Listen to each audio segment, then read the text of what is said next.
Hi folks, welcome back. The Dashcam Dasher welcomes you once again. So today, let us discuss about the difficulties faced by tall motorcycle riders.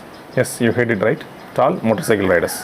If you look at Google, there are a lot of articles and videos regarding the difficulties faced by short motorcycle riders, but none for us people, tall motorcycle riders. So before going into the video, let us clear the air. Who is a tall motorcycle rider? The average height of an Indian male is 5 foot 8 inch and that of a female is 5 foot 3 inch. The 5 foot 8 inch roughly comes around 173 centimeters, which is quite tall to ride any motorcycle. So the motorcycle manufactured in India are specifically designed for people in this height range. So who can be considered as a tall rider? Anybody over 6 foot can be considered pretty tall, and anybody over 6'3" or 6'4" can be considered as very tall riders. So myself, standing at 6 foot 1, doesn't come under the very tall category, but I can consider myself quite tall to ride any motorcycle. So today I will discuss about the issues faced by people similar to me. The first and most obvious problem is leg space.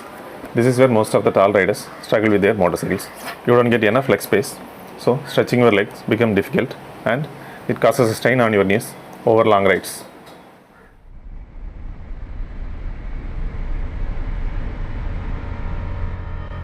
Here you just saw me sitting on my first motorcycle, the TVS Apache RTR 180. It's quite a small motorcycle considering my height. The foot pegs are not positioned very aggressively in that motorcycle, but the leg space is quite small. Here it's a bit better in my Ninja 300, but while looking at leg space, what most people overlook is the pillion seat. It is much worse to be in the pillion seat rather than being in the rider seat. Here in my Ninja 300, the foot pegs are placed at a height and my legs are even more cramped.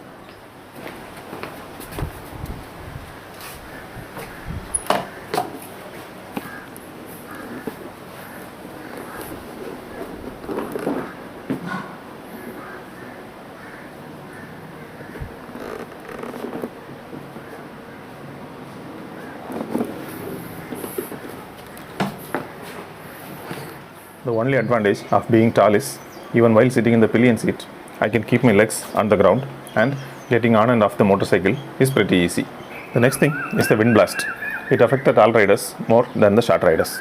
Leave aside the naked motorcycles. Sports motorcycle like this ZX here usually have a windscreen at the front to deflect the wind over the head to reduce wind resistance and ensure better performance of the motorcycle. So what happens when you are too tall? You get the wind blast right on your face.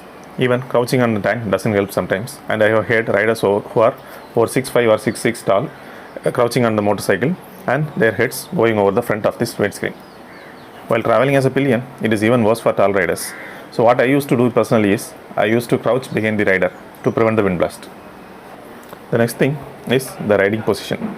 So what does riding position have to do with the height of rider? So tall riders usually carry more weight, and carrying more weight means lot of weight is balanced on their spine. Imagine sitting in a motorcycle with a standard riding position where you are sitting upright. So most of the weight will be on your back, and I have seen people having spinal cord problems who ride for over long periods. So why this problem comes is because imagine sitting in a ZX, it is a sports motorcycle, so you are sitting in a forward lean position. So here the weight of your upper body is balanced on your arms and your back, but in a motorcycle where you are sitting upright, your arms doesn't balance your weight and all of your weight is balanced by your spine only. As I said, taller riders carry more weight. So the taller riders not only affect the performance of the motorcycle aerodynamically, but also affect it directly by carrying more weight. Imagine a situation, you take two riders with similar skills, one 5'4", another 6'2", and put them on the same motorcycle. The 5'4" rider will go surely fast. Long back I have experienced this situation in my Apache 180, where I struggled to touch the 120 km/h mark, while my friends who are smaller than me will easily reach the 130 plus km/h mark on the same motorcycle. So if you are a motorcycle enthusiast and a tall person like me, nothing can be done here since you cannot reduce your height, but you have to get used to live with it and pursue your dreams. So that's it for today guys. Thanks for watching. Please subscribe for more videos and click on the bell icon for instant notification. See you in another exciting video.